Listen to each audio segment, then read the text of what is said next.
Good morning all students. मैं doctor Pinky Saini. अपन बात कर रहे थे लास्ट वीडियो के अंदर बीएससी पार्ट फर्स्ट के बॉटनी के पेपर की। अपन बात करते हैं उसी पेपर के बारे में वापस। पेपर अपना चल रहा था बीएससी पार्ट फर्स्ट का सेकंड पेपर। सेकंड पेपर में से अपन ने फंजाई का थैलस और फंजाई के अंदर पाए जाने वाले रिप्रोडक्शन, इनके बारे में अपन ने डिटेल से देख लिया था। तो एक बार मैं आपके पेपर के नाम लिख देती हूँ। पेपर का नाम है micro biology, mycology and plant pathology. Class है बीएससी पार्ट फर्स्ट और पेपर है सेकंड। इसमें से कुछ टॉपिक ऐसे थे जिनके बारे में अपन ने डिटेल से देख लिया था, जैसे फंजाई का थैलस,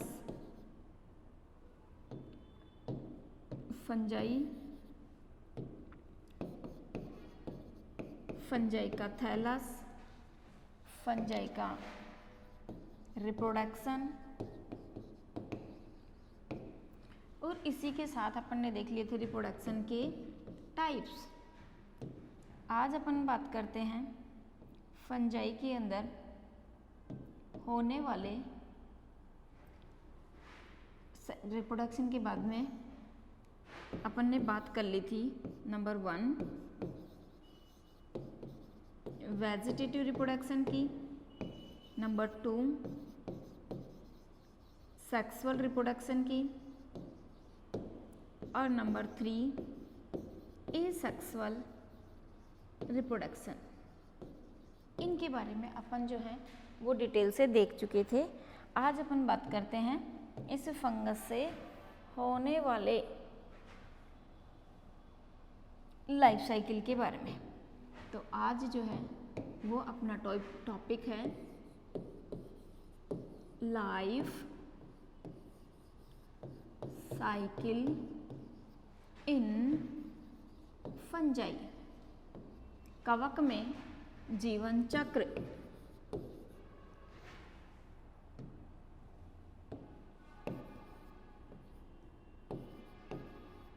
कवक में जीवन चक्र। पहले मैं आपको ये पॉइंट समझा देती हूँ कि जीवन चक्र, लाइफ साइकिल जिसको इंग्लिश में कहते हैं, इसका मतलब क्या होता है।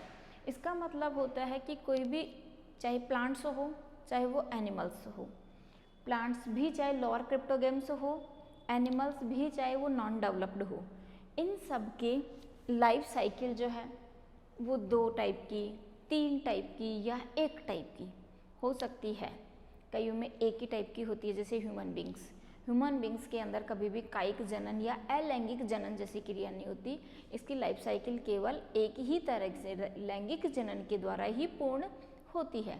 उसी प्रकार से जो फंजाई है उसका जीवन चक्र जो है, उसकी लाइफ साइकिल 3 प्रकार से कंप्लीट होती है।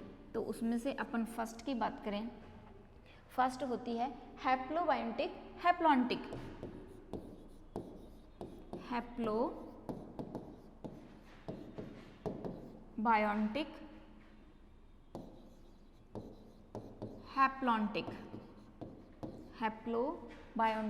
हैप्लॉन्टिक किससे शुरू होगी? एकल से शुरू होगी और किस पे खत्म होगी? एकल पे ही होगी। इसको कहते हैं एकल पीढ़ी एकल जीवन चक्र। एकल पीढ़ी चक्र, एकल पीढ़ी चक्र। एक होती है हैप्लोबायोटिक डिप्लॉन्टिक। हैप्लोबायोटिक, डिप्लॉन्टिक, और एक होती है डिप्लो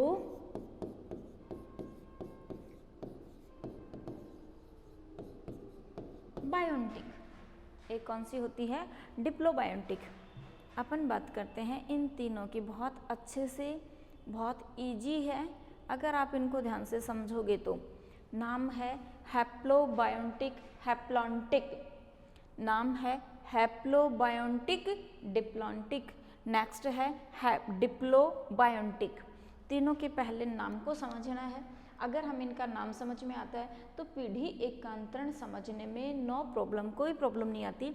बात करते हैं हैप्लोबायोटिक, डिप्लॉन्टिक। पीढ़ी किससे शुरू होगी? हैप्लॉइड से। और पीढ़ी किस पे खत्म होगी? हैप्लॉइड पे। नाम है बीच में डिप्लॉन्टिक। इसका मतलब इसके जीवन चक्र में कुछ समय के लिए कौन सी स्टेज आएगी? डिप्लॉन्टिक। बायोटिक स्टेज आएगी मतलब डिप्लॉयड होगी, उसके तुरंत बाद में उसमें वापस अर्धसूत्री विभाजन होगा और वो वापस किस पे पहुंच जाएंगे? हैप्लॉन्टिक पे। चलो अपन इसको एक बार डायग्राम से समझते हैं। नंबर फर्स्ट को कि किस तरीके से ये हैप्लॉइड से शुरू होता है और किस तरीके से हैप्लॉइड पर ही खत्म होता है। जैसे ये बनाए मैंने n और ये बनाया मैंने 2n, ये बनाई मैंने वापस n, ये दोनों क्या हैं? n। क्या है? हैप्लॉइड गैमेट, जिसमें से एक गैमेट कौन सा है? मेल, और दूसरा गैमेट कौन सा है? फीमेल। हैप्लॉइड से पीढ़ी शुरू हो रही है। इन दोनों ने क्या किया? फ्यूजन। और फ्यूजन से क्या बना? जाइगोट।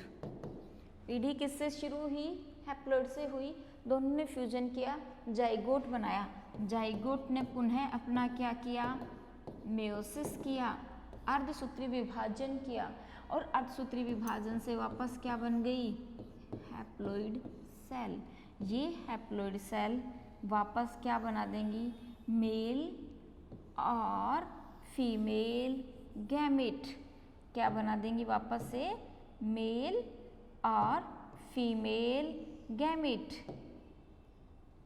इन्होंने क्या बनाया अपना? मेल और फीमेल गैमेट। ये बनाया मेल और फीमेल गैमेट। तो हम क्या कह सकते हैं कि हैप्लॉइड कौन थे? मेल और फीमेल गैमेट। दोनों ने फ्यूजन किया, जाइगोट बना। कुछ टाइम के लिए, कुछ मिनट्स के लिए जाइगोट बना और फंजाई में, और वो वापस क्या कर लिया? अर्धसूत्री विभाजन, और अर्धसूत्री विभाजन के बाद में वापस क्या बन गई? Haploid cell. तो इस प्रकार की जो पीढ़ी एकांतरण है वो क्या कहलाता है? हैप्लोबायोटिक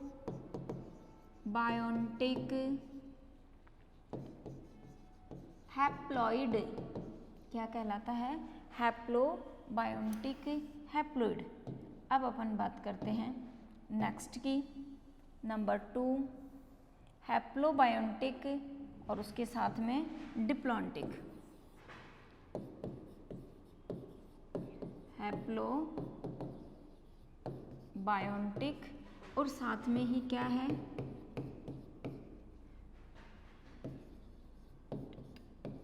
क्या है? डिप्लॉन्टिक। हैप्लोबायोटिक, डिप्लॉन्टिक।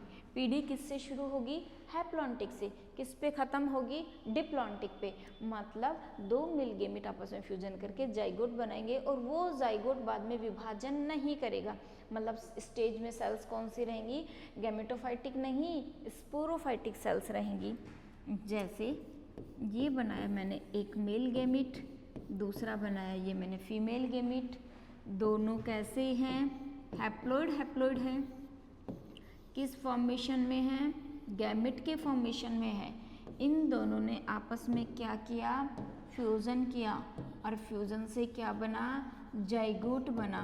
अब ये जाइगोट अपना अर्धसूत्री विभाजन नहीं बनाता, क्या करता है? अपनी स्पोरोफाइटिक सेल बना लेता है। ये बनाई इसने अपनी स्पोरोफाइटिक सेल, और ये स्पोरोफाइटिक सेल हर बार क्या करेंगे, अपना माइटोटिक डिवीजन, समसूत्री विभाजन, कौन सा डिवीजन करेंगी, माइटोटिक डिवीजन, यानी कि समसूत्री विभाजन करेंगी। तो हम क्या कह सकते हैं, इसके अंदर हैप्लॉइड से पीढ़ी शुरू हुई और किस पे ख़त्म हो गई, डिप्लॉइड पे पीढ़ी ख़त्म हो गई। मतलब मोस्टली टाइम किस पे रहेंगे, अब ये जाइगोट की स्पोरोफाइटिक सेल के ऊपर ही जो है ये डिपेंड रहेंगी। नेक्स्ट अपन बात करते हैं नंबर 3 पॉइंट्स की। डिप्लॉन्टिक नंबर 3 पॉइंट्स है डिप्लोबायोन्टिक,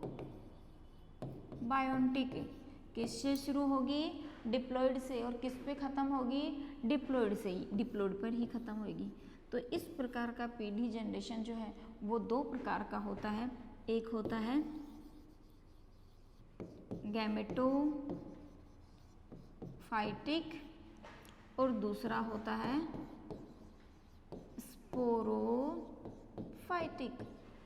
एक होता है गैमेटोफाइटिक और एक होता है स्पोरोफाइटिक। तो जो गैमेटोफाइटिक स्टेज होती है वो क्या होती है, बहुत कम समय की होती है, लेकिन स्पोरोफाइटिक जो स्टेज होती है वो कैसी होती है, लंबी अवधि की होती है, लंबी अवधि वाली होती है। ये स्टेज जो है वो एक लंबी अवधि वाली होती है, इसलिए स्पोरोफाइटिक पीढ़ी और गैमेटोफाइटिक पीढ़ी दोनों मिलकर के क्या बनाती हैं, डिप्लॉन्टिक पीढ़ी बनाती हैं। अब मैं आपको इसमें दिखाती हूँ पॉइंट में, इसके अंदर है अपने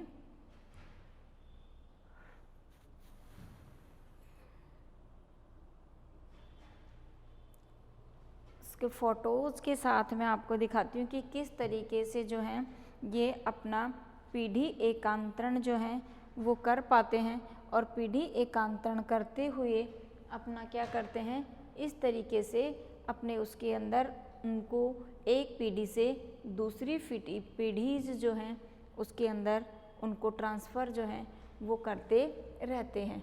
जैसे जैसे ये एक पीढ़ी से दूसरी पीढ़ी के अंदर अपने इनको ट्रांसफ़र करते जाते हैं, उससे ये रहा, ये मैं आपको इधर से दिखाती हूँ कि इस तरीके से जो है वो अपना ये पीढ़ी एकांतरण जो है वो करते हुए रहते हैं।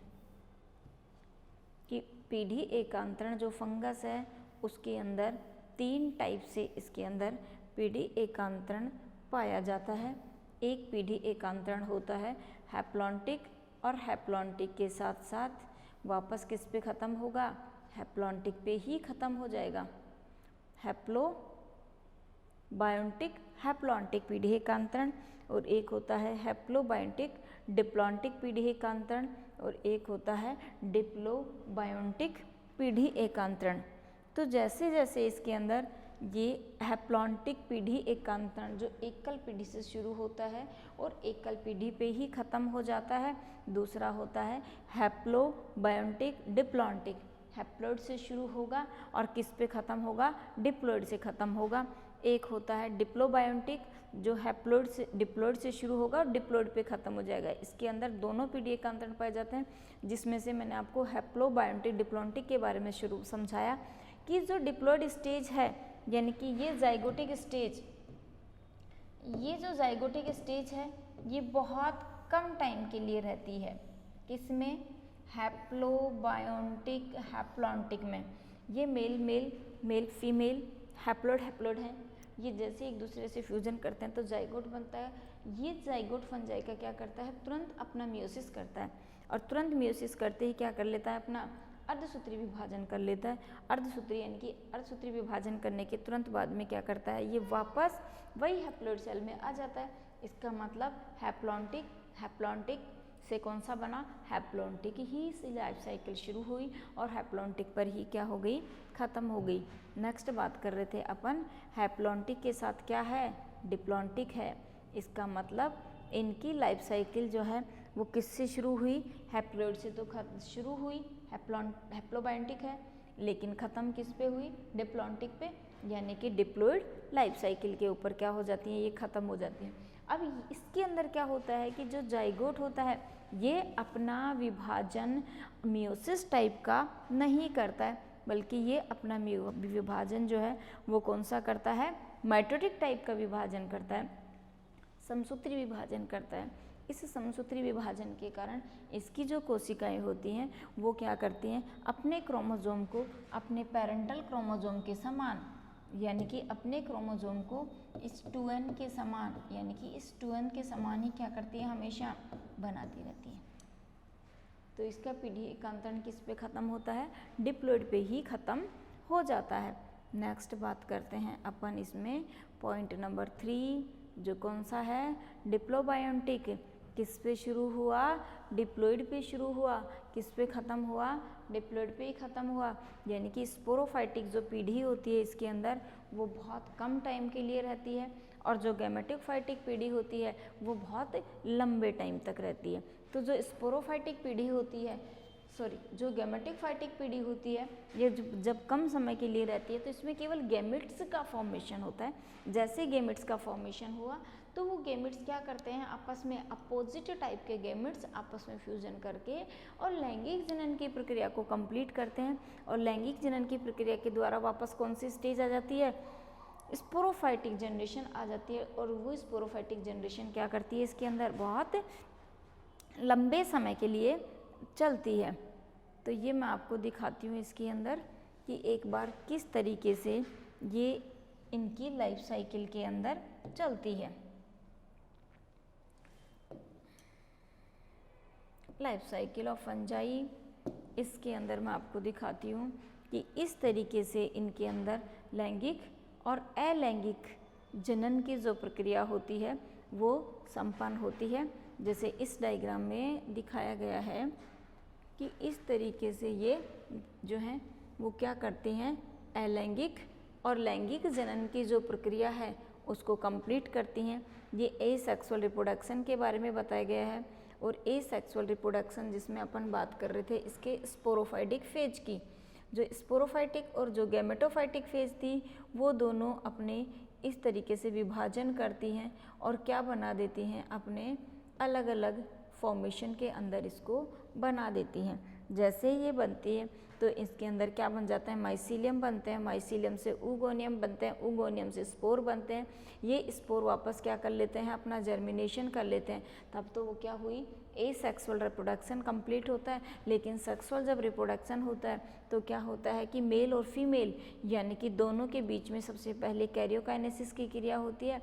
कैरियोकाइनेसिस की क्रिया के द्वारा उन दोनों के बीच में फ्यूजन होता है। फ्यूजन होने से उसके अंदर डिप्लॉइड स्पोर बन जाता है। डिप्लॉइड स्टेज जो 2n होती है उसके अंदर एक बार मियोसिस होता है, और उस मियोसिस के बाद में वो क्या कर लेती है, अपना विभाजन कर लेती है। मियोसिस जब हो गया तो उसने डिवीजन किया, डिवीजन करने के बाद में सेल बनी। तो जो सेल बनी वो कैसी हो जाएंगी, हैप्लॉइड हो जाएंगी, वो स्पोर के फॉर्मेशन में होंगी। जब वो अपना जर्मिनेशन करेंगी तो जर्मिनेशन करके और वापस किस पे चली जाएंगी, डाइकैरियोन टाइप की स्टेज के अंदर वो चली जाती हैं। यानी कि इस तरीके से ये इसके गैमेट्स जो हैं वो आपस में क्या करेंगे, फ्यूजन करेंगे। फ्यूजन करके स्पोरोफाइटिक पीढ़ी बना देंगे। ये स्पोरोफाइटिक पीढ़ी क्या करेगी, अपना जर्मिनेशन करेगी। जर्मिनेशन का मतलब है कि ये अपना अंकुरण करेगी। जैसे ये अपना अंकुरण करती है तो वापस क्या बना देगी, स्पोरोफाइटिक पीढ़ी। और यदि ये गैमेटोफाइटिक पीढ़ी है तो इसके अंदर दो के बीच में अगर फ्यूजन हो गया तब तो ये चेंज हो जाएगी स्पोरोफाइटिक में। और अगर फ्यूजन नहीं हुआ और डायरेक्ट इन्होंने अपना अंकुरण कर लिया तब ये वापस क्या बना देंगी, दो प्रकार की पीढ़ी। एक तो बनाएंगी मेल गैमेटोफाइटिक पीढ़ी और एक बना देंगी ये फीमेल गैमेटोफाइटिक पीढ़ी। तो जो मेल गैमेटोफाइटिक पीढ़ी होंगी उससे जितने भी फंजाई बनेंगी वो सारी फंजाई कैसी होंगी, मेल फंजाई। और जो फीमेल होंगी, जितनी भी फीमेल गैमेटोफाइटिक होंगी उन सब के जर्मिनेशन के द्वारा क्या बन जाएंगी, फीमेल फंजाई। Female fungi. तो हम क्या कह सकते हैं कि स्पोरोफाइटिक पीढ़ी के अंदर मेल और फीमेल का कोई वो नहीं होता कि बनने वाली जितनी भी फंगस होंगी वो सारी मेल होंगी या बनने वाली जितनी भी फंगस होंगी वो सारी फीमेल होंगी। ये डिटर्मिनेशन नहीं होता क्योंकि इसके अंदर हैप्लॉइड मेल और हैप्लॉइड फीमेल दोनों के गेमेट्स बराबर मात्रा के अंदर क्या करते हैं, अपनी बराबर संख्या के अंदर फ्यूज़न करते हैं और फ्यूज़न करके क्या बनाते हैं, स्पोरोफाइटिक पीढ़ी बनाते हैं। तो स्पोरोफाइटिक जो पीढ़ी होती है इससे हमेशा जाइगोट बनता है। वो जाइगोट आगे जा कर के एम्ब्रियो जैसी संरचना बनाता है, लेकिन फंजाई है तो उसमें एम्ब्रियो नहीं बनता, इसी से क्या बन जाता है, थैलस बन जाता है। लेकिन इसकी जगह अपन बात करें किसकी, गैमेटोफाइटिक पीढ़ी की, तो गैमेटोफाइटिक पीढ़ी के अंदर मेल और फीमेल दोनों अलग अलग टाइप्स के गेमेट्स बनते हैं और ये दोनों गेमेट्स क्या करते हैं, फिर जितने भी माइसीलियम मेल के होंगे वो सारे मेल फंजाई बनाएंगे और जितने भी माइसीलियम फीमेल के होंगे वो सारे फीमेल फंजाई बना देंगे। ओके, अब चलते हैं अपन नेक्स्ट पॉइंट। ये तो हुई इसकी पूरी लाइफ साइकिल फंजाई की। अब अपन नेक्स्ट बात करते हैं फंजाई के इकोनॉमिक इम्पोर्टेंस और बायोलॉजिकल इम्पोर्टेंस की। नेक्स्ट अपना नया टॉपिक है इकोनॉमिक इम्पोर्टेंस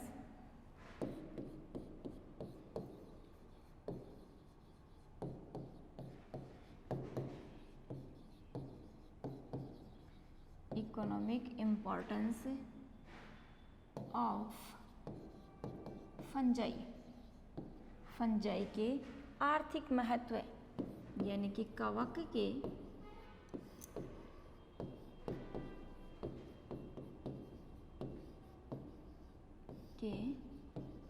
आर्थिक महत्व। एक पॉइंट तो होता है ये और एक पॉइंट होता है इकोनॉमिक इम्पोर्टेंस ऑफ फंजाई और दूसरा होता है biological importance. Biological importance of fungi, कवक के जैविक महत्व, कवक के जैविक महत्व, बायोलॉजिकल इम्पोर्टेंस। पहले तो मैं आपको ये समझाती हूँ कि वाकई में सब फंजाई इम्पोर्टेंट महत्वपूर्ण होती है या फिर कुछ हानिकारक भी होती है। हाँ, ये बात सही है कि सभी फंजाई हमारे लिए हानिकारक नहीं होती, लेकिन सभी एल्गी भी हमारे लिए उपयोगी नहीं होती, क्योंकि ये एक कई दिनों से बहुत इम्पॉर्टेंट पॉइंट्स भी चला हुआ रहा था। हम हमेशा ये सोचते हैं कि सारी फंगस हार्मफुल होती है, नहीं, बहुत सारी फंगस ऐसी होती हैं जो हमारे लिए कैसी होती हैं, इम्पोर्टेंस वाली भी होती है, महत्व वाली भी होती हैं। तो हम इसको कैसे जानें, इसके लिए कुछ फंगस ऐसी होती हैं जो आर्थिक महत्व वाली होती हैं, उनके बारे में बात करेंगे अपन आज। पहले तो बताती हूँ आर्थिक महत्व का काम मतलब क्या होता है। आर्थिक महत्व का मतलब है कि जब हम उसी चीज़ को बहुत ज़्यादा मात्रा में उत्पादित करके और उससे क्या करें, कोई बिजनेस स्टार्ट कर दें और उस बिजनेस में क्या करें, बहुत सारा पैसा, बहुत सारी इकोनॉमिक्स कमाएं, तो वो क्या होते हैं, इकोनॉमिक इम्पोर्टेंस। यही दूसरे जीव के साथ अगर रहती है और फिर उसके लिए महत्वपूर्ण है तो वो क्या होते हैं, बायोलॉजिकल इम्पोर्टेंस होते हैं। अब अपन बात करते हैं इकोनॉमिक इम्पोर्टेंस की। तो जो फंजाई है उसका सबसे पहला इकोनॉमिक इम्पोर्टेंस है क्या, एज ए फूड। पहले अपन इसकी बात करते हैं, किसके रूप में है, एक फूड के रूप में है, ये एक भोजन के रूप में है कि इसका उपयोग जो है वो एक as a food, as a food, भोजन के रूप में इसका उपयोग हम किसके रूप में करते हैं, भोजन के रूप में। किसके रूप में,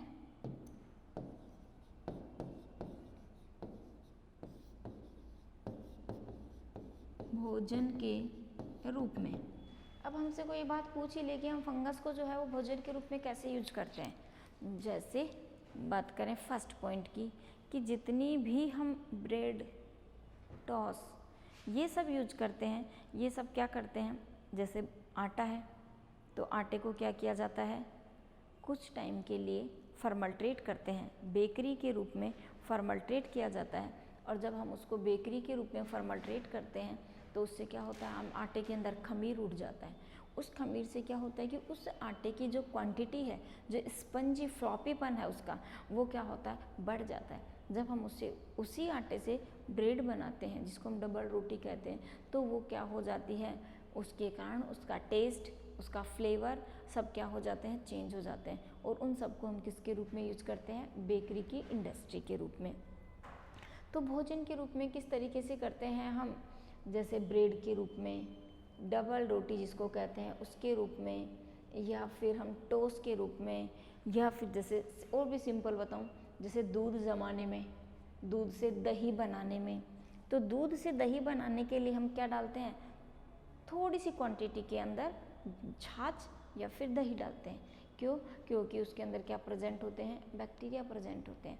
लेकिन आजकल क्या करते हैं, दूध को जमाने के लिए दही का प्रयोग नहीं करते, आजकल उसकी जगह दूसरे केमिकल्स के फॉर्मेशन में एक फंजाई पेनिसिलियम फंजाई जो है, पेनिसिलियम नोटेटम नामक फंजाई होती है, उसको भी हम यूज करते हैं बेकरी के उद्योग के अंदर, इंडस्ट्री के अंदर।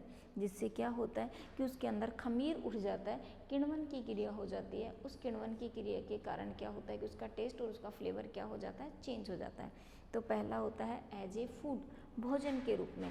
नेक्स्ट जो आता है इसका, उसकी बात करें अपन अल्कोहल के रूप में। अल्कोहल के रूप में भी उपयोग करते हैं हम, क्योंकि जैसे कि सिंपल जो गेहूँ जो होते हैं या फिर एप्पल होते हैं या ग्रेप्स होते हैं, इन सब के द्वारा भी क्या करते हैं, हम अल्कोहल बनाते हैं। तो अल्कोहल को बनाने के लिए क्या करते हैं, उसका खमीर उठाते हैं, यानी कि इनको सड़ाने के लिए क्या करते हैं, एयर टाइट कंटेनर में ढक के रख दिया जाता है। अब नॉर्मली अगर हम उसको ढक के रखते हैं तो उसके अंदर फर्मेंटेशन की प्रोसेस कई दिनों बाद में होती है। अब कई दिनों का टाइम कंज्यूम करने के लिए क्या करते हैं, उसके अंदर कुछ फंगस डाल दी जाती हैं, जैसे एस्परजिलस फंगस। ये फंगस क्या करती है, उसके अंदर जैसे 2 से 3 दिन के अंदर ही फर्मेंटेशन की प्रोसेस हो जाती है, और फर्मेंटेशन की प्रोसेस के कारण क्या होता है, वो तेज़ी से खमीर उड़ जाता है और उससे क्या बना लिया जाता है, अल्कोहल बना लिया जाता है। कुछ फंगस ऐसी होती हैं जिनको हम मेडिसिन के रूप में यूज करते हैं। मेडिसिन के रूप में क्या करते हैं, उनको हम जो मेडिसिन होती हैं उनको बनाने के लिए भी यूज़ करते हैं। कुछ को हम डायरेक्ट बॉडी के ऊपर अप्लाई करने के लिए भी करते हैं। तो एक उपयोग जो है वो इसका आता है किसके रूप में, मेडिसिन के रूप में, औषधियों के रूप में।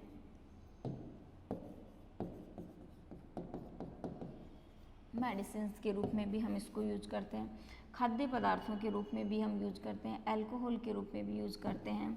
और पेपर मेकिंग, एक जो है हम इसको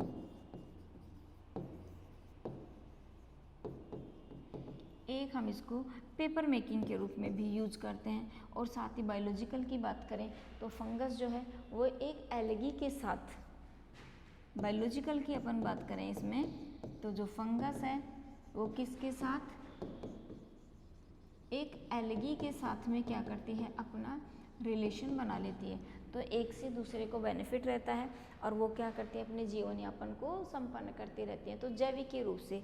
उसी प्रकार से एक नाम सुना होगा आपने, हार्मोन्स। कौन सा हार्मोन, जिब्रेलिन हार्मोन।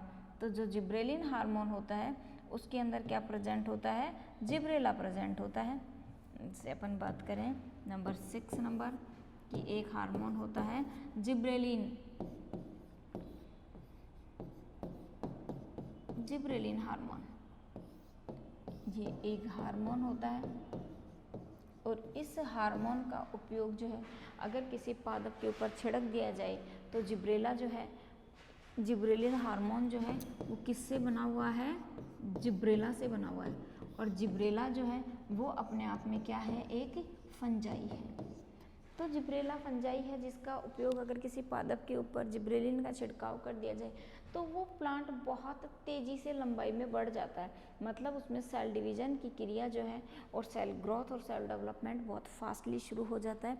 इसके ऊपर एक साइंटिस्ट था, उसने काम किया था और सबसे पहले इसको किस पे खोजा था, फूल गोभी के जो पादप होता है उसके ऊपर खोजा था कि उस किसान के पूरे खेत के अंदर एक प्लांट गोभी का ऐसा था जिसके ऊपर फ्लावर नहीं बना था, बल्कि उस प्लांट की हाइट बहुत ज़्यादा हो गई थी। ज़्यादा होने से क्या हुआ